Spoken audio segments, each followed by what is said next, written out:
কিন্তু 53 বছর পরেও আমাদেরকে বাকশাল বারবার ফিরে দেখতে হচ্ছে। 53 বছর পরে আবার ফ্যাসিবাদ নতুন নতুন নামে হাজির হচ্ছে। তাদেরকে অনুরোধ করব যে আপনারা প্রত্যেক দফা এক নিয়ে এই ধরনের ন্যাশনাল ডিবেট অর্গানাইজ করেন।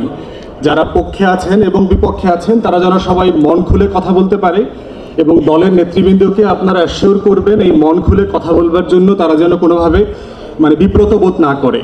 তো সেই জায়গার মধ্য দিয়েই হচ্ছে শুধুমাত্র এটা যে এনফোর্সেবল কিনা সেটা প্রমাণিত হবে। গভর্নেন্স কিন্তু একটা জটিল ব্যাপার। দফা প্রস্তাব করা, লফটি আইডিয়ালস আমাদের কনস্টিটিউশনে আছে, কিন্তু 53 বছর পরেও আমাদেরকে বাকশাল বারবার ফিরে দেখতে হচ্ছে। 53 বছর পরে আবার ফ্যাসিবাদ নতুন নতুন নামে হাজির হচ্ছে, তাদেরকে আবার নতুন নতুন নামে লড়াই করতে হচ্ছে। তো সেই জায়গাতে আমাদের তর্কটা জারি রাখা জরুরি প্রত্যেকটা দফা কেন্দ্রে। দ্বিতীয় বক্তব্য হচ্ছে রাজনৈতিক দলের সংস্কার এই দফাতে অ্যাড হওয়া দরকার।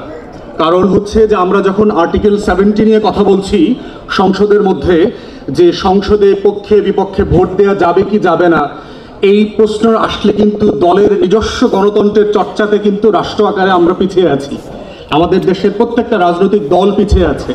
আমরা যারা লম্বা সময় বাইরে ছিলাম, যাদের নেতৃত্বে একটা রাষ্ট্র পুনর্গঠিত হবে, তারা যদি আর্টিকেল 70-র বিপক্ষে চর্চা না করে দলের মধ্যে, তাহলে সংসদে তারা আর্টিকেল 70-কে চ্যালেঞ্জ করতে পারবে না।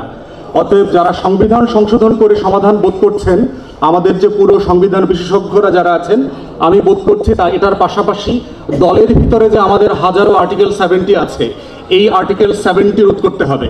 আমাদের প্রত্যেকের দলের ভিতরে সেই কালচারাল ডেভেলপমেন্টটা দরকার। তাই এখানে আমি জাতীয় নেতৃবৃন্দকে অনুরোধ করব, আমাদের রাজনৈতিক দলের কাঠামো সংস্কার নিয়ে, শুধু একটা দল না, টোটাল রাজনৈতিক দলের প্র্যাকটিস কাঠামো সংস্কার নিয়েও আমাদের আলাপ তোলা দরকার। তৃতীয় পরামর্শ হচ্ছে যে প্রত্যেকটা দফা নিয়ে আলাদা আলাদা প্রস্তাবনা আপনাদের পক্ষ থেকে আসা দরকার। যেমন ধরেন, আপনি বলছেন যে আপনি একটা কম্প্রিহেন্সিভ ইনক্লুসিভ নেশন করবেন, এটার মানে কি, কিভাবে করবেন, প্রসেস কি, এটার চ্যালেঞ্জ কি, সেই চ্যালেঞ্জগুলো মোকাবেলা কিভাবে করবেন, কতদিনের মধ্যে করবেন, ডেলিভারি মেথড কি হবে, আপনার লিডারশিপ এটার জন্য প্রিপেয়ার্ড কিনা, আপনার দলের অভ্যন্তর এটা নিয়ে আপনি যথেষ্ট ওপিনিয়ন মেক করেছেন কিনা, কনসেনসাস বিল্ডিং হয়েছে কিনা। কারণ এই প্রসেসের মধ্য দিয়ে যদি না হয়, তাহলে যেটা হবে যে ওই কনস্টিটিউশনাল লফটি আইডিয়ালসগুলোর মতো এই বইগুলোর মধ্যে এই কথাগুলো থেকে যাবে। তাই আমি দেখতে চাই যে আপনাদের পক্ষ থেকে প্রত্যেকটা দফার উপরে আলাদা পাবলিকেশন এবং এটার উপরে তর্ক বিতর্ক যেন একটা ন্যাশনাল কনসেনসাসে রূপান্তরিত হতে পারে। 31 দফা আগামী দিনের এই সংস্কারটা যেন সত্যি আকাঙ্ক্ষিত রাষ্ট্রীয় সংস্কারে পরিণত হয়, সেই আকাঙ্ক্ষা ব্যক্ত করে ধন্যবাদ জানিয়ে সব বক্তব্য শেষ করছি।